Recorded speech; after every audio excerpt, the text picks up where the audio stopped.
morning, everyone. As we approach the middle of March, we have some important events to highlight. Ramadan, a holy month observed by Muslims around the world, started on February 28th. It's a time for fasting, prayer, and reflection.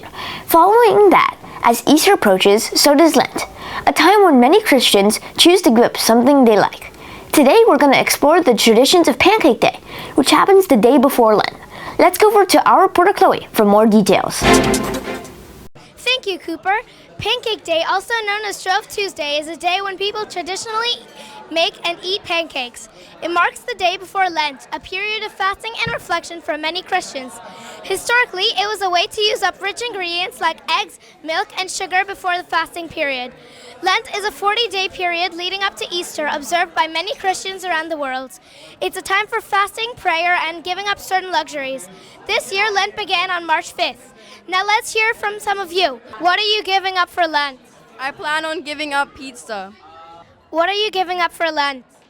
This year for Lent, I am fasting for the days we have Lent, and I'm also giving up spending money on myself and spending money in general.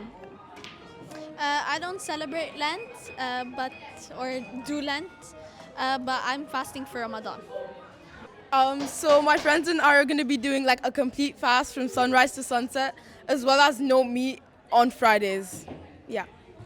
Thank you. Now over to Gabriel, who has a special treat for us. We've just witnessed a demonstration from Mr. Karam for Pancake Day. And now, for a bit of fun, we have a pancake flip challenge. One student from each house will flip a pancake and buzz the timer. Let's see who the fastest flipper is. In 3, 2, 1, go! Oh, I got fast. He won. Yeah. 2.9 versus... 3, 2, 1, go!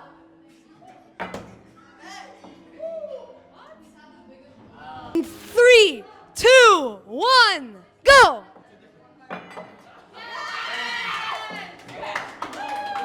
Fire has won! Well done, well done. You are the fastest flipper. How do you feel? I feel like very happy. Like I never actually done this before, and like I was able to do it the fastest time. So I feel really proud of myself. Thank you, Chloe and Gabriel. It's always interesting to learn about different traditions and how people observe them. Even though I'm not a Christian, I decided to support Lent by giving up vegetables for 40 days. My mother wasn't thrilled about it, but I thought it would be a fun challenge. Wishing also a blessed Ramadan to all those observing. And now for your latest ISSA updates. If you're looking for a new and fantastic book, you don't need to look any further than our school's very own book fair. This week-long celebration of reading culminated perfectly with the annual World Book Day Parade, where students and staff dressed up as their favorite book characters. With the help of Mr. Jacob, aka Sherlock Holmes, we thoroughly investigated the book fair and uncovered some literary secrets. Today, we have a special report from our reporter Duru, who explored our local beautiful Kew Gardens.